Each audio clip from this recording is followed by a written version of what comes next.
بسم ربی احمدی دوستو، ہم بات کریں گے کہ مرزا صاحب کا جو اسلام اور حضرت صلی اللہ علیہ وسلم کے بارے میں علم تھا، اس کی بیس کیا تھی۔ مرزا صاحب کن بنیادوں پر، کس سورس سے اپنے اس علم کو بیان کیا کرتے تھے۔ اگر آپ مرزا صاحب کے دعوی دیکھیں تو ان کے اندر مرزا صاحب زیادہ تر اس چیز پہ سٹریس کرتے ہیں، زور دیتے ہیں کہ ان کا علم جو ہے وہ خدا تعالیٰ سے ہم کلامی پر مبنی ہے، جس کی وہ اپنی کتابوں میں اس طرح بھی لکھتے ہیں کہ اللہ نے انہیں یہاں تک بتا دیا کہ کون سی حدیث سچی ہے اور کون سی حدیث جھوٹی ہے۔ اس کے علاوہ مرزا صاحب چاہے کھانا کھاتے تھے، سفر کرتے تھے، گھر پہ بیٹھتے تھے، کسی سے ملتے تھے، کسی محفل میں جاتے تھے، تو آپ اگر ان کی کتب کا مطالعہ کریں تو ہر وقت آپ کو نظر آتا ہے کہ اللہ انہیں بتا رہا ہے کہ اب آپ کو 1 روپیہ آ رہا ہے، اب آپ کو پیسے آ رہے ہیں، یہ فلاں آپ کا دشمن ہے، یہ فلاں آپ کی برائی چاہتا ہے، آپ اس چھت کے نیچے نہ سوئیں، اس کا شتیر ٹوٹ جائے گا، آپ اس سفر پہ نہ جائیں، آپ کا اس میں نقصان ہو جائے گا، وغیرہ وغیرہ۔ مرزا صاحب جن کو آج کے ان کے پڑپوتے مرزا مسرور جو ہیں وہ غلام صادق ہمیشہ کہہ کر پکارتے ہیں، اور یہ بذوم خود اور مان نہ مان میں تیرا مہمان، یہ خود اپنے آپ کو غلام اور وہ بھی صادق کہتے ہیں، لیکن صدق اور کذب کا فیصلہ آپ خود کیجئے گا، بات میں آپ کے سامنے رکھوں گا۔ یہ غلام تھے، ہیں، نہیں، یہ بھی صاف پتہ چل جاتا ہے مرزا صاحب کے علم سے۔ مرزا صاحب جس ہستی کے، یا مسرور صاحب اپنے پردادا کو غلام صادق جس ہستی کا بنا رہے ہیں، آئیے دیکھتے ہیں کہ اس غلام کے پاس اس ہستی کے متعلق کیا معلومات ہیں اور یہ غلام کیا کچھ جانتا ہے۔ مرزا صاحب کے ارشادات اور ملفوظات ہیں، اگر آپ ان کا مطالعہ کریں تو مرزا صاحب اپنے ملفوظات میں فرماتے ہیں کہ حضرت صلی اللہ علیہ وسلم کے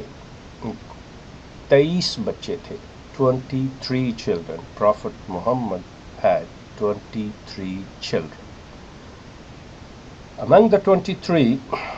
Prophet Muhammad had 12 girls, 12 daughters and 11 sons. حضرت کے کل 23 بچے تھے، جن میں سے بقول مرزا صاحب کے 12 لڑکیاں آپ کی بیٹیاں تھیں اور 11 آپ کے بیٹے تھے۔ اب سوال یہ ہے کہ اس کی بیس اگر ہم ڈھونڈنے جائیں، کہیں نہ کہیں کچھ نہ کچھ لکھا ہوگا، لیکن سوال یہ پیدا ہوتا ہے کہ کیا یہ صحیح ہے؟ اور وہ شخصیت جو آ کے یہ دعویٰ کرتی ہے کہ میں غلام صادق ہوں اور مجھ سے اللہ ہم کلام کرتا ہے اور اللہ کبھی مجھے غلطی پر رہنے نہیں دیتا، میری تصحیح کرتا ہے، جب وہ شخص یہ بیان دے رہا ہو کہ رسول اللہ کی 12 بیٹیاں تھیں اور 11 بیٹے تھے، تو یقیناً یہ کہیں اور پہ یہ بات لکھی ہوئی آ جائے، کہیں ہوئی آ جائے، اس کی اتنی حیثیت نہیں ہوگی جتنی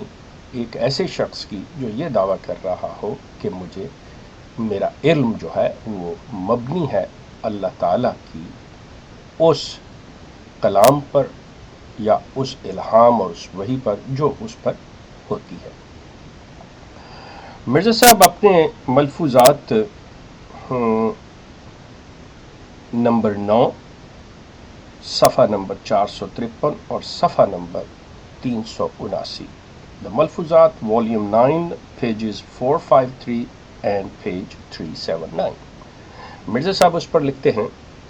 حضرت کے 11 بیٹے فوت ہوئے تھے، that 11 sons died of Prophet Muhammad, peace be upon him۔ اس کے بعد مرزا صاحب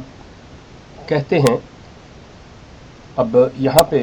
الفاظ میں تبدیلی پیدا ہوگی کہ یہاں یہ جو میں نے ملفوظات 9 کا آپ کو حوالہ دیا ہے کہ 11 بیٹے فوت ہوئے تھے،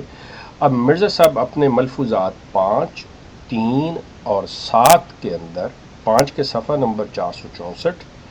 ملفوظات جلد 3 کے صفحہ نمبر 226 اور ملفوظات نمبر 7 کے صفحہ نمبر 125 اور 247 پر لکھتے ہیں کہ حضرت کے 11 بچے مرے تھے۔ اب یہاں پہ بیٹے کی بجائے، بیٹوں کی بجائے، لڑکوں کی بجائے انہوں نے یہ کر دیا کہ 11 بچے مرے تھے۔ اب اس سے امپریشن یہ ملتا ہے کہ حضرت کے جتنے کل بچے جو فوت ہوئے وہ 11 تھے۔ لیکن بات یہیں ختم نہیں ہوتی، اب آگے چلیں۔ ملفوظات جلد 6 اور صفحہ نمبر 57، والیوم 6 پیج 57، وہاں پہ مرزا غلام احمد لکھتے ہیں، دیکھو ہمارے پیغمبر خدا کے ہاں 12 لڑکیاں ہوں، آپ نے کبھی نہیں کہا کہ لڑکا کیوں نہ ہوا۔ اب یہاں پر حضرت فرما رہے ہیں کہ آپ کے ہاں 12 لڑکیاں ہوں، اس سے پہلے 11 بیٹے اور ایک جگہ پہ 11 بچے، تو کل یہ جو ہے یہ 23 بچے حضرت صلی اللہ علیہ وسلم کے ہاں پیدا ہوئے۔ بات چلی تھی کہ مرزا صاحب کی یہ ایک بہت بڑی، میں آپ سے انتہائی بساد احترام عرض کروں گا کہ مرزا صاحب کی ایک بہت بڑی ادبی بددیانتی ہے، اور یہ انتہائی ادبی طور پر بددیانت واقعہ ہوئے ہیں کہ اگر انہیں کوئی چیز کہیں سے ملتی ہے تو آپ اس کا حوالہ نہیں دیتے، کبھی بھی آپ اس کا حوالہ نہیں دیتے، کوشش یہ کرتے ہیں کہ بات کر کے یہ کہہ سکیں کہ یہ میرا علم ہے، اور کہتے ہیں کہ بعض اوقات جو بہت ہی زیادہ سمجھدار اور چالاک ہوتے ہیں کوے کی مانند، وہ ہمیشہ گند پہ گرتے ہیں، وہ اسی طرح سے مات کھایا کرتے ہیں کہ بعد میں جب یہ چیز پتہ چلے کہ یہ غلط تھی تو پھر انہیں شرمندگی اٹھانی پڑتی ہے۔ لیکن